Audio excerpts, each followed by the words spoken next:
du 29. Donc, je vais essayer de faire une petite synthèse sur l'art aujourd'hui. Ensuite, on va essayer d'ouvrir le micro pour permettre aux gens qui aimeraient poser des questions, aussi bien maintenant sur l'art que sur les autres également domaines, sur les autres parties également du programme, de pouvoir le faire. Éventuellement, si le temps nous le permet, peut-être revenir un peu sur des questions de méthodologie. Voilà, donc, si nous parlons de l'art, donc la première chose peut-être c'est d'essayer de donner un certain nombre de définitions du concept même de l'art, en montrant que c'est une préoccupation, une activité humaine qui a tout le temps accompagné les hommes, présente partout où les hommes ont vécu en société, même dans la préhistoire, quand les hommes vivaient dans les grottes, leur milieu était encore décoré. Mais en même temps également, on se rend compte que l'art a occupé aussi presque un peu relégué au second plan par rapport, bien entendu, maintenant aux activités utiles à la vie. Quand on sait que l'homme est d'abord préoccupé à produire des choses qui sont utiles, vu qu'il n'est pas programmé ou préparé pour vivre dans une nature quelconque. Donc, sa première démarche, son premier combat contre la nature, c'est bien entendu donc domestiquer la nature pour subvenir à ses besoins.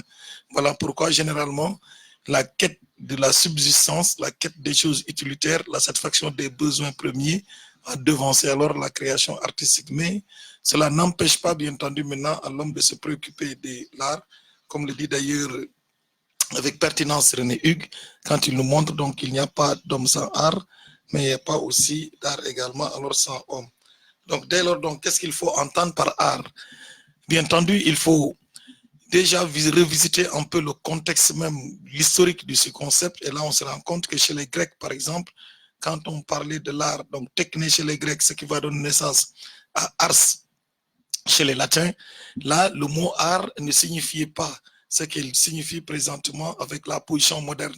Mais le mot art signifiait donc une technique ou bien un procédé, un ensemble de moyens que l'on met en œuvre pour parvenir alors à un résultat.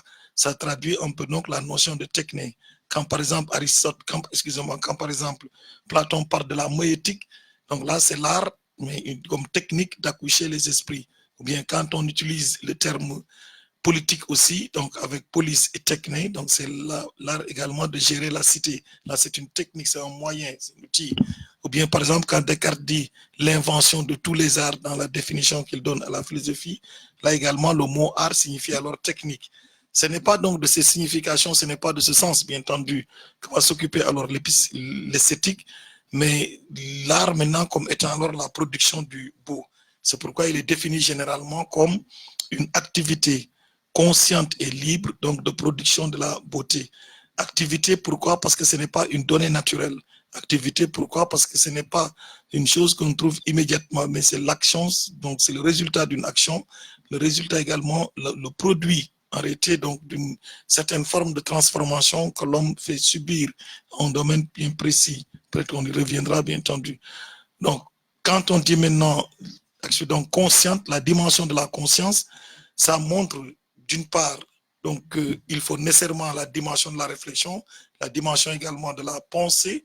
Donc cela montre également que comme conscience, comme conscientia, ce qui est accompagné de savoir, ça montre donc que quand l'homme produit des œuvres d'art, il y a là l'intention, il y a également la volonté de faire de beau. Donc c'est pourquoi il n'y a pas d'art, par exemple, chez l'animal, même si on peut avoir du beau, parce que l'art, ce n'est pas le beau. Donc, on peut avoir du beau chez l'animal, mais cette beauté-là n'est pas une beauté artistique, parce que ce n'est pas une intention de faire de beau, comme d'ailleurs le montre Kant dans la critique de la faculté de juger. Par exemple, on peut rencontrer des gâteaux chez l'abeille, mais cela n'est pas destiné essentiellement à la production alors du beau. C'est dans le sens d'une satisfaction d'un besoin utilitaire. On peut également rencontrer également une beauté également dans la nature, mais ce n'est pas de l'art parce que cette beauté, elle est immédiate, cette beauté est spontanée. Quand l'arbre fleurit, ce n'est pas dans l'intention de produire le beau, mais si maintenant c'est pour alors donner du fruit. Quand également on rencontre également un certain nombre, par exemple, d'activités chez l'animal, la toile de l'araignée, elle n'est pas faite aussi dans l'intention aussi de produire également de beau. Donc, il y a donc la dimension de la conscience qui va intervenir dans l'art. Cette dimension de conscience, c'est la volonté, c'est l'intention. La troisième chose, c'est la liberté. Donc, liberté ici entendue dans deux sens. D'abord, liberté parce qu'il n'y a pas de contrainte dans la création artistique. Liberté parce qu'il n'y a pas aussi une obligation, il n'y a pas de règles auxquelles l'artiste est obligatoirement soumis dans sa création. Ensuite, la liberté également au sens de libre arbitre, dans la mesure où l'artiste n'est pas conditionné, l'artiste également n'est pas influencé dans l'exercice même de sa création. Donc, liberté, parce qu'il a la capacité de pouvoir faire un certain nombre de choix. C'est ce qui va expliquer donc cette dimension de la liberté. Et la dernière chose, c'est généralement, bien entendu, donc la production du beau, ce qui fait la finalité même de l'œuvre d'art. Pourquoi crée-t-on des œuvres d'art? Donc, on crée des œuvres d'art dans l'intention de produire alors le beau. Donc, la finalité de l'art devient alors essentiellement le beau. Et c'est à ce niveau bien précis qu'on voit la différence qu'il y a entre l'art et le travail. Le travail est une activité consciente aussi, libre aussi, mais la finalité, c'est l'utilitaire. Donc, l'homme le produit en vue de satisfaire des besoins, en vue de régler des questions alors pratiques.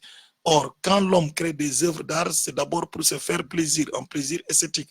Donc, c'est ce qui fait la différence entre l'art et bien entendu maintenant le travail alors à ce niveau-là. Donc, l'art donc visant maintenant le beau, que faut-il alors entendre par beau? Il va de soi bien entendu que la question de la beauté est une question un peu complexe dans la mesure où chacun a une idée de ce que c'est que le beau, chacun a une idée, chacun a une certaine compréhension également de ce qu'il entend alors par le beau, ce qui rendrait donc un peu difficile, un peu aléatoire même la question, alors la définition véritable alors du beau. Mais si on parle de la définition du beau, c'est que ce qu'on cherche alors à voir surtout, c'est qu'est-ce que nous ressentons quand nous sommes en face d'une chose belle. Qu'est-ce que le beau peut susciter alors en nous? Donc, au-delà, bien entendu, maintenant de l'appréciation subjective du concept, il faudrait maintenant voir dans ce cas-là, donc, qu'est-ce que réellement cette beauté peut provoquer alors en nous. Et on pourrait donc définir alors le beau suite donc à une certaine conception, suite également donc à un certain ramassis de choses, comme une esquisse de définition, ce qui donc peut faire éprouver une émotion esthétique. Le beau, ça provoque une émotion esthétique, ce qui fait naître également un sentiment d'admiration ou bien un sentiment de satisfaction qui provoque un plaisir, mais ce plaisir donc il est esthétique, qui est fait alors pour plaire, bien entendu maintenant alors à l'œil. Donc, le beau également peut être défini comme la propriété qu'a un objet naturel ou bien un objet culturel de susciter, c'est chez lui qui le perçoit, un sentiment particulier de plaisir destiné à l'approbation morale ou du sentiment lié à la satisfaction d'un besoin. Donc c'est différent, c'est pourquoi donc il y a une différence entre par exemple le plaisir que l'on ressent quand on est en face du beau et maintenant le plaisir que l'on ressentirait si on était alors en face après avoir accompli par exemple une action morale. Là, la satisfaction est d'ordre alors moral. Quand par exemple j'aide quelqu'un, j'aide un non-voyant à traverser par exemple la rue, j'ai accompli un acte, mais cet acte il est moral bien entendu, même si j'ai du plaisir, c'est un plaisir qui est d'ordre moral. Quand je satisfais également un besoin après avoir rompu par exemple le jeûne, je bois, ou bien je mange, c'est un plaisir, mais cette satisfaction est un besoin alors physiologique. Le beau maintenant, la satisfaction qui va nous provoquer, c'est le différent essentiellement de ce plaisir-là qui est alors un plaisir purement alors esthétique. Donc, c'est pourquoi d'ailleurs quand on cherche en réalité, donc qu'est-ce qui maintenant, où est-ce qu'on peut ressentir alors ce beau-là? Donc ça peut être par rapport à la vision, ça peut également être par rapport également à l'oreille, donc on entend, c'est dans ce cas-là qu'il y a la musique ou autre. Ça peut également être dans le mouvement, comme par exemple au niveau de la danse, ça peut également être également au niveau de la forme. Donc il y a plusieurs en réalité manifestations maintenant où ce beau serait essentiellement alors perceptible. Et c'est ce qui fait d'ailleurs que si maintenant l'art a l'intention alors de créer alors de beau, donc la manifestation maintenant de ce beau-là, donc ça peut maintenant être par exemple sur une sculpture qu'on a taillée, ça peut également être aussi au niveau d'un bâtiment, ce qui donnerait naissance par exemple à l'art architectural, donc ce qu'on pourrait maintenant appeler alors les arts plastiques, ou bien une manière également de décorer, ça donne naissance alors aux arts décoratifs quand on cherche à embellir son environnement, quand on cherche également à rendre également agréable et attrayant également son milieu alors de vie, comme ça peut être également au niveau du corps humain lui-même, qu'on appelle les arts décoratif, où l'homme aime à se marquer, par exemple les scarifications qu'on se fait, les tatouages également qu'on se fait, les tresses également qu'on se fait. Tout cela, bien entendu, va participer maintenant de cette manifestation véritable alors du beau. Et c'est ce beau-là maintenant que la philosophie maintenant va étudier. Et le domaine de la philosophie qui étudie maintenant l'art et ces questions du beau, la recherche également du beau, c'est ce domaine-là qu'on appelle l'esthétique. Pourquoi? L'esthétique, ce n'est pas l'art, mais serait une réflexion, bien entendu, maintenant sur alors l'art. Comme par exemple, quand la philosophie va réfléchir sur la science, cette réflexion va s'appeler l'épistémologie. Quand elle va réfléchir, par exemple, sur les valeurs en général, on l'appelle l'axiologie. Quand elle réfléchit sur la morale, par exemple, on va l'appeler alors l'éthique. Donc, la branche également de la philosophie qui va s'occuper maintenant de l'art, de la question du beau, etc., c'est cela maintenant qu'on va appeler alors l'esthétique. Quand vous regardez maintenant l'histoire de la philosophie, le mot esthétique est apparu un peu très tard, parce qu'il est apparu en réalité au XVIIIe siècle, plus précisément en 1750, avec un philosophe allemand, Alexander Baumgarten, qui était un disciple de Wolff, un disciple également de Leibniz. Donc c'est avec lui véritablement donc le concept alors est né. Il y a même un livre qu'il a écrit qui s'appelle l'esthétique. Donc avant, bien entendu, la réflexion sur le beau a existé, mais il n'y avait pas un domaine précis dans la philosophie qui s'occupait essentiellement de cette question-là. Il n'y avait pas une branche de la philosophie qui s'était proposée la réflexion sur le beau, la réflexion également sur l'art. C'est avec donc Alexander Baumgarten qu'on pourra maintenant voir cela. C'est pourquoi, par exemple, chez les Platon, on va parler de la théorie du beau, etc. Mais après maintenant, donc avec maintenant Alexander Baumgarten, c'est pourquoi quand vous regardez par exemple chez les Kant, ou bien par exemple chez les Hegel, c'est là vraiment, vous voyez maintenant une réflexion esthétique très, très alors profonde sur bien entendu maintenant la question alors du beau. Comment maintenant ce beau est appréhendé dans l'histoire de la philosophie, bien entendu maintenant, c'est la question du beau. Son appréciation va évoluer en fonction également des époques, en fonction également du contexte et en fonction également des préoccupations philosophiques. Par exemple, la manière dont il est appréhendé chez les Grecs sera fondamentalement, par exemple, différente de la manière dont il sera alors apprécié, appréhendé également au niveau, par exemple, de Kant. Au niveau, par exemple, des Grecs, la beauté devrait refléter l'harmonie et la symétrie alors de la nature. Parce que les Grecs, justement, concevaient le monde comme étant un cosmos. Si ce cosmos est organisé et ordonné, si ce cosmos est structuré, donc la beauté devrait alors refléter cette harmonie-là, également refléter également cette symétrie. C'est ça d'ailleurs qui fait que plus loin, quand on va voir le rapport entre l'art et la réalité, c'est pourquoi chez les Grecs, l'art devrait essentiellement être alors une imitation. Vous retrouvez ça chez Démocrite, vous retrouvez ça chez Héraclite, vous retrouvez ça également chez Platon, vous retrouvez ça également chez Aristote. Par exemple, quand vous regardez chez ces penseurs-là, par exemple les Démocrites et autres, cette beauté-là, elle est donc au niveau de la sensibilité, au niveau du sensible. Mais quand vous regardez par exemple chez Platon, c'est vrai, on rencontre une beauté sensible, donc la beauté des objets sensibles, mais cette beauté n'est rien d'autre qu'une image. Cette beauté n'est rien d'autre qu'un reflet. Parce que le beau en tant que tel, chez Platon, c'est une idée. Et comme c'est une idée, donc le beau se situerait alors au niveau du monde intelligible. Mais comment maintenant accéder alors à cette beauté-là? Il faut d'abord commencer par les beautés particulières. C'est ce que Platon dit, il faut d'abord aimer un beau corps à deux, de 2 à 3, après maintenant donc de 3 à tous les beaux corps. Ensuite maintenant donc passer maintenant des beaux corps aux belles actions, des belles actions aux belles sciences pour arriver maintenant à l'idée même du beau. Donc c'est pourquoi il y a une certaine démarche en 3 points, l'imitation des beautés sensibles, une ascension pour arriver maintenant au niveau des belles actions et des belles sciences. Après maintenant, la contemplation maintenant du beau, où le beau serait essentiellement un peu lié, bien entendu, maintenant à la question également du vrai. Quand vous arrivez, par exemple, chez Kant, par exemple, vous allez voir que la conception du beau va fondamentalement alors changer. Le beau serait quoi? Le beau, donc, serait ce qui plaît universellement, mais sans concept, au niveau alors de Kant. Plaît universellement, parce que Kant dit nous sommes des êtres humains, nous avons tous les mêmes facultés pour appréhender alors le beau.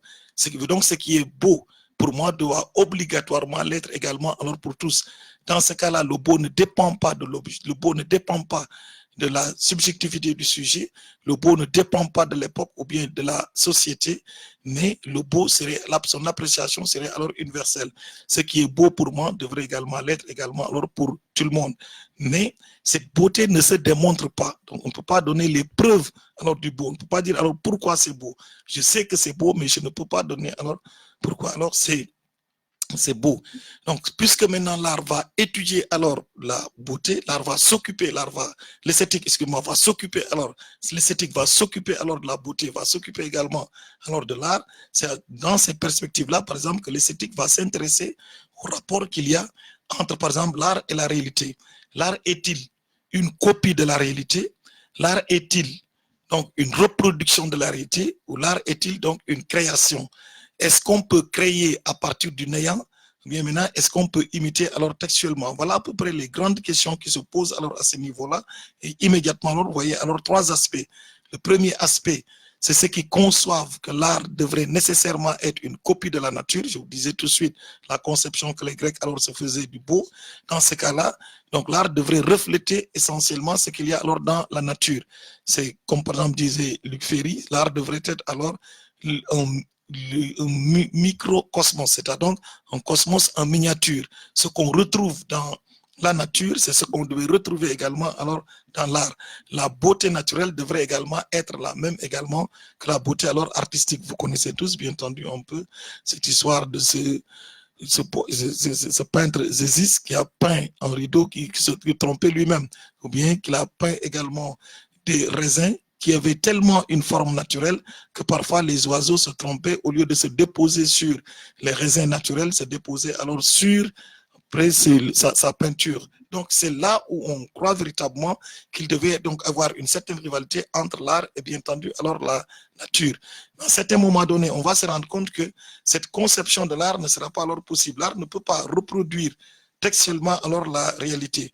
Et c'est là où on conçoit maintenant l'art. Mais là aussi, le contexte, c'est le contexte même du savoir qui va un peu changer. On n'est plus dans un monde clos, comme par exemple c'était chez les Grecs, un monde fermé, un monde ordonné, où maintenant tout était en ordre, où maintenant il y a une certaine perfection, une certaine harmonie, mais il y a maintenant un monde qui va se présenter maintenant un peu comme un chaos, avec un univers infini. C'est ce passage-là maintenant qui va un peu également marquer la conception nouvelle qu'on aura hors de l'art, comme le monde d'ailleurs, un très bon ouvrage de Alexandre Koyré, donc du monde clos, c'est le monde grec, donc à l'univers alors infini. Donc dans ce cas-là, il faut maintenant le réel ne sera